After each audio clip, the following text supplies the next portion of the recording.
Why should a trip to the emergency room exceed the cost of college tuition? I only had chest pains. It was nothing major. 25% of Americans surveyed said they or a household member have skipped a recommended medical test or treatment because of the cost. In 2013, there was a $2.8 trillion likely cost of healthcare in the United States. Healthcare is eating away at our economy.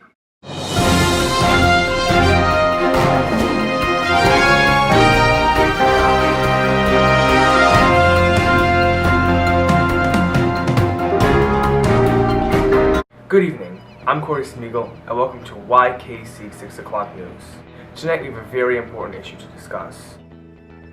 More specifically, last March, 42-year-old Sean Ricci of Lancaster, Pennsylvania, was diagnosed with non-Hodgkin's lymphoma and taken to a cancer center in Houston. After just a short period of time, his wife Stephanie could not believe their hospital bill thus far. It was just a little after 2 weeks and our bill was $83,000. I just couldn't believe it. According to studies done by McKinsey & Co. consulting firm, the United States spends more on healthcare than the next 10 biggest spenders combined. They are Japan, Germany, France, China, the UK, Italy, Canada, Brazil, Spain, and Australia. That amount is about $2.8 trillion. Over 75% of our US budget's total. A big question asked by many people is what makes healthcare so expensive? And the honest answer lies in the hands of procedure costs and medicine costs, and how the US is much more expensive than any other country. Because these medical bills are so high, many people are unable to pay them, especially those close to 65 years old. Reporters Kelsey Janesco and Yakubo Sidibe will delve into the specifics of these topics. Over to you, Kelsey. Thanks, Cor. The big question that has been surfacing these days is, why are medical bills killing us? This question especially haunts people without health insurance. It's a shame, but taking a closer look at the medical bills that many people receive shows no reason for such high prices. The worst part is these people who have to go through these costs without any other choice are forced to pay the bills. In recent years, hospitals have turned into the ultimate seller's market due to its transformation into the most profitable businesses and largest employers. They are dominating our nation's economy by the claims set on taxpayers' shoulders. Occupations related towards healthcare are speculated to grow the fastest for the U.S. by 2020. Medicine is the new big business. In America, 20% of people's GDP goes towards healthcare. Healthcare alone spends 3 times more than what is spent on the military. $800 billion will be covered by the federal government in Medicare programs. It is the $800 billion that is running the federal deficit, while the rest is being paid by private health insurance companies and people who do not have health insurance. Sean Ricci recently spoke with us about his situation. Mr. Ricci has been diagnosed with non-Hodgkin's lymphoma, but his wife suggested they immediately take him to MD Anderson Cancer Center.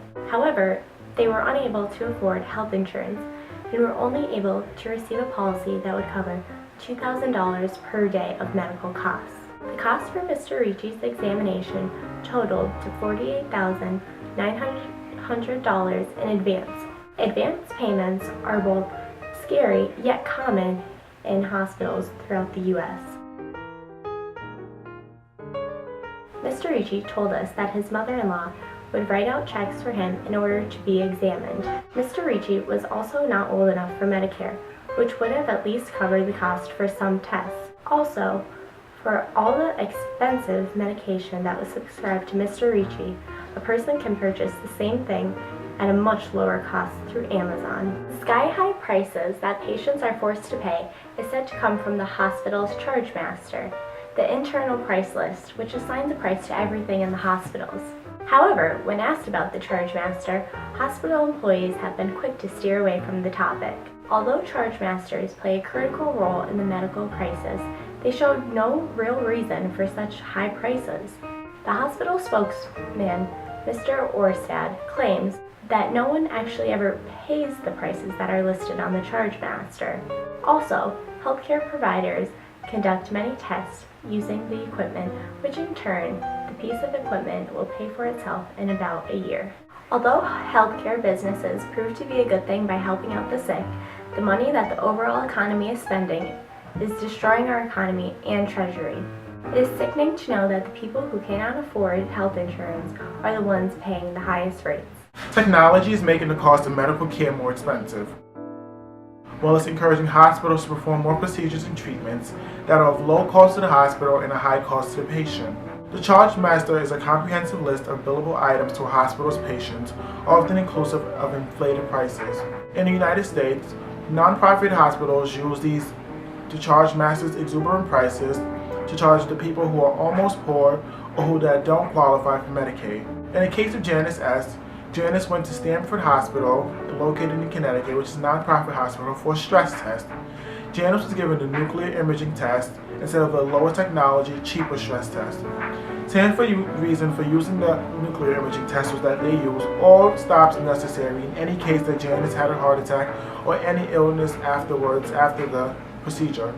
Janice's bills amounted to over $21,000, $8,000 because of the nuclear imaging test, $200 in blood work, a $1,000 ambulance ride, and $11,400 from other miscellaneous fees. Ironically, most of Janice's bill was not covered by Medicare.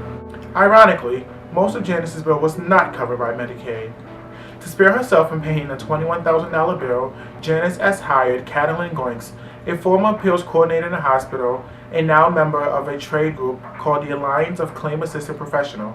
Goinks is quoted as saying, "I can pretty much always get the bill down 30 to 50% simply by saying, my patient is ready to pay, but will not pay $300 for a simple blood test or x-ray." After hours of negotiation with Stanford Hospital's financial employees, Goinks was able to reduce Janice's bill by almost one half, from $21,000 to $11,000. Although their prices are very high, Stanford Hospital only ends up receiving about 35% of what they bill, which is the yield for most hospitals. With 50% of their customers on Medicaid, Stanford still makes $63 million on revenue and $495 each year, with a 12.7% operating profit margin compared to the average 11.7% from other nonprofit hospitals. Although their prices may seem a bit unorthodox, when compared to other nonprofit hospitals, Stanford might seem like a better choice. 66-year-old Amelia Gilbert is still paying weekly installments on a bill that she was charged after falling on her face that amounted to $9,400. Patient Steve H., who received back surgery at Mercy Hospital, was charged $87,000, and he's still currently paying that off as well. 2,900 nonprofit hospitals across the country, which are exempt from income taxes, actually end up averaging higher operating margins than the 1,000 for-profit hospitals after income taxes are deducted. Under the IRS, non-profit hospitals are not prohibited from taking more money than they spend. So what they do is expand facilities, buy more equipment, hire more people, offer more services, buy rival hospitals, and raise salaries because their operations have gotten so much larger. The main conflict with rising against the nonprofit hospitals is that they are crucial to a town.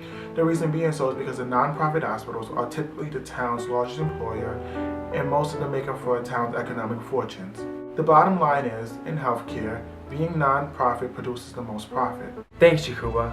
After laying out such a major issue, more and more people are wondering what we can do to fix such high medical bills.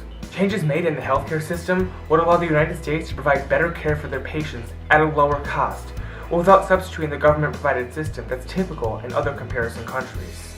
Just a few ways to overcome such expensive bills could be: control prescription drug prices, which makes up about 10% of the United States healthcare costs.